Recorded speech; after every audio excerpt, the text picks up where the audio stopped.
પ્રશ્ન નંબર 1 છે, motor vehicle act કયા વર્ષમાં ઘડવામાં આવ્યો છે? તેનો જવાબ આવશે 1988.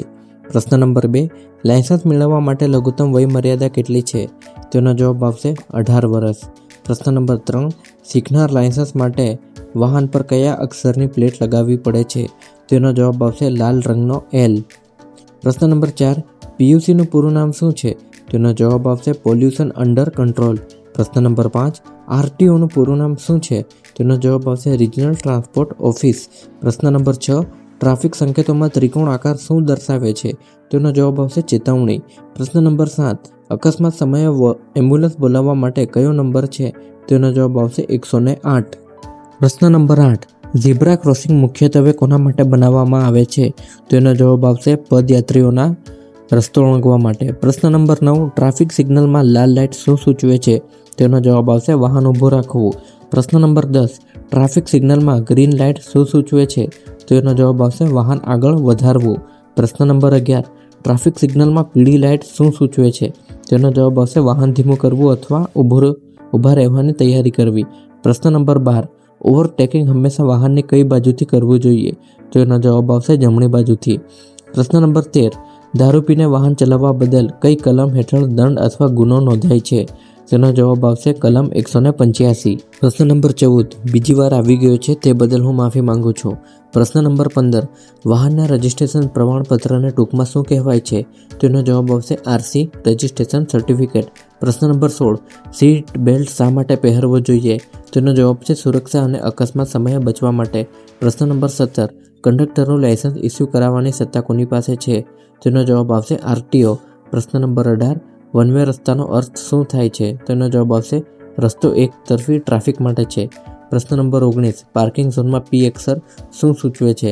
તેનો જવાબ આવશે વાહન પાર્ક કરવાની મંજૂરી. પ્રશ્ન નંબર 20, મોટર વ્હીકલ એક્ટની કલમ 112 શેના વિશે છે? તેનો જવાબ આવશે ગતિ મર્યાદા. પ્રશ્ન નંબર 21, ટ્રાફિક સંકેતમાં સ્ટોપ સાઇનનો આકાર કેવો હોય છે? તેનો જવાબ આવશે અષ્ટકોણીય. પ્રશ્ન નંબર 22, રસ્તા પર દોરેલી ઝીબ્રા લાઇન્સનો મુખ્ય ઉપયોગ શું છે? તેનો જવાબ આવશે પદયાત્રીઓ માટે રસ્તો ઓળંગવો. પ્રશ્ન નંબર 23, ડ્રાઇવિંગ લાયસન્સની મુદત પૂરી થાય તો તેને શું કહેવાય છે? તેનો જવાબ આવશે રિન્યુઅલ કરાવવું જરૂરી છે. પ્રશ્ન નંબર 24, બસમાં કંડક્ટરની ઓળખ માટે શું પહેરવું જરૂરી છે? તેનો જવાબ આવશે કંડક્ટર બેચ. પ્રશ્ન નંબર 25, ટ્રાફિકમાં ગીવ વે સંકેત શું સૂચવે છે? તેનો જવાબ આવશે બીજા વાહનને પ્રાથમિકતા આપવી. પ્રશ્ન નંબર 26, અકસ્માત સમયે પોલીસને બતાવવા માટે કયા દસ્તાવેજો મુખ્ય છે? તેનો જવાબ આવશે ડ્રાઇવિંગ લાયસન્સ, RC બુક, વીમો અને PUC. પ્રશ્ન નંબર 27, વાહન ચલાવતી વખતે મોબાઈલનો ઉપયોગ કરવો એ કેવો ગુનો છે? તેનો જવાબ આવશે બેદરકારી અને ટ્રાફિક નિયમનો ભંગ. પ્રશ્ન નંબર 28, બસમાં ઇમરજન્સી એક્ઝિટ ક્યાં હોય છે?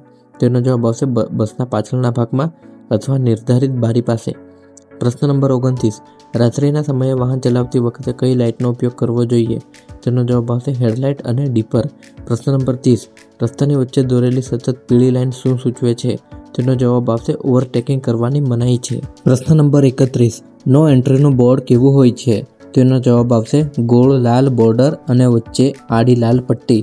પ્રશ્ન નંબર 32, ST બસના કંડક્ટરનું મુખ્ય કામ શું છે?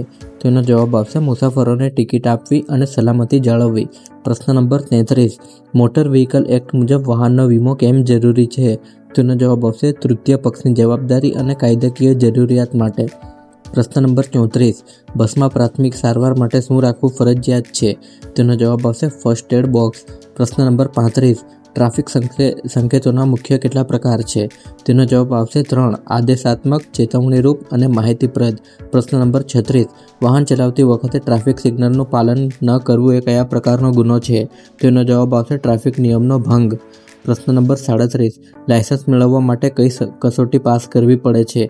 તેનો જવાબ આવશે ડ્રાઇવિંગ ટેસ્ટ અને થિયરી ટેસ્ટ. પ્રશ્ન નંબર 38, ઓવરલોડિંગ કરવાથી બસ પર શું અસર પડે છે? તેનો જવાબ આવશે અકસ્માતનું જોખમ વધે છે અને બ્રેકિંગ ક્ષમતા ઘટે છે. પ્રશ્ન નંબર 39, શું કંડક્ટર બસમાં મુસાફરોની સંખ્યા પર નિયંત્રણ રાખી શકે છે? તેનો જવાબ આપશે હા, ક્ષમતા કરતાં વધુ મુસાફરોને બેસાડવાની મનાઈ છે. પ્રશ્ન નંબર 40, અકસ્માત થાય તો કંડક્ટરની સૌથી પ્રથમ ફરજ શું છે? તેનો જવાબ આવશે મુસાફરોની સલામતી અને ઇજાગ્રસ્ત લોકોને મદદ કરવી.